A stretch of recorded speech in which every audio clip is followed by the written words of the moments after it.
Hey there! Today I'm going to share a little bit about remote working and what I've learned, the stuff that I've been doing that hasn't been so good for me, the stuff that I've done to make it a little bit better. I think one of the key concepts to get right in remote working is the notion of two types of communication.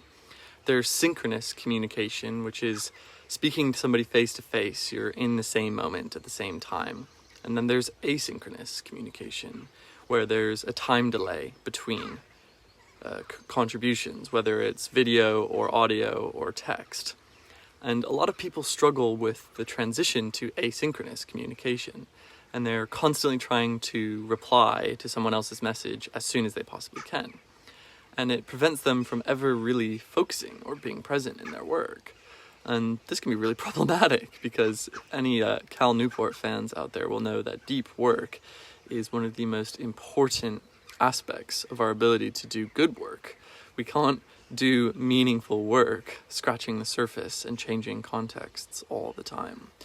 So if you've been forced into a remote working circumstance, most likely you have, I encourage you to step back and reflect about the different modes of communication and which ones are the most effective for you and how you can time block and protect deep, focused work without distraction.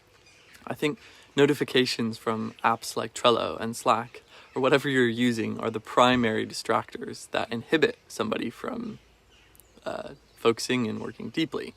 You also have, family distractions if you live with other people and all of that. But those are actually quite nice in a remote work environment, or at least they can be, in that it is very easy to just get sat in front of a screen for hours on end, and it's actually really bad for you. There's studies that show what happens to your cortisol levels, your stress hormones, if you've sat for more than an hour, let alone 6 hours or 8 hours, as some people often do. If you see people eating lunch at their desk in a remote work environment, that's usually a bad sign. Remote work can bleed into every moment of your life if you're not careful, and you can always be connected and always be working. There's a few resources that I really appreciate. One of them is the book Remote by the gents at Basecamp. They're a fantastic team. They've been remote working for a long time. I highly recommend their book. Their blog, Signal versus Noise, amazing tools. They're a very mature organization. Also, Matt Mullenweg at Automatic, the founder of WordPress and the company that makes WordPress, has been working remotely for ages. And they have this model, I think it's the 5 steps of maturity, or the 5 stages of maturity for any remote organization. And that's a great resource. There's an interview between Sam Harris and Matt Mullenweg that I'd highly recommend.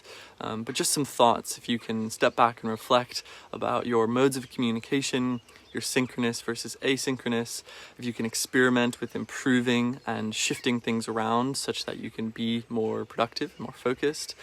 See if you can time block hours in your day where you're not being distracted by notifications. iOS and OS X on Apple products have great do not disturb settings. Give that a go.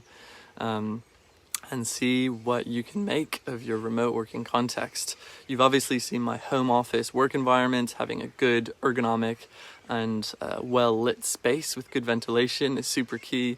And just getting up and moving around, getting a standing desk. You don't have to have an expensive sit-stand one like I do. You can, have really flexible solutions. There's one that you can get on online that's basically just like a cardboard box that you prop up onto any desk, and that's super effective as well. There's lots of different tools, but I just encourage you, if you've got any type of length ahead of you in a remote work context, invest in how you work. The exact process, the exact space, the time, the routines, all of that, it will reap significant dividends. Because actually, I think you can get more done in a 4 to 6 hour day of focus than anyone else can get done in 8 hours. It's just how the mind works. So give it a go, see what you think, let me know what tips you've learned, and I'm looking forward to hearing from you. See ya.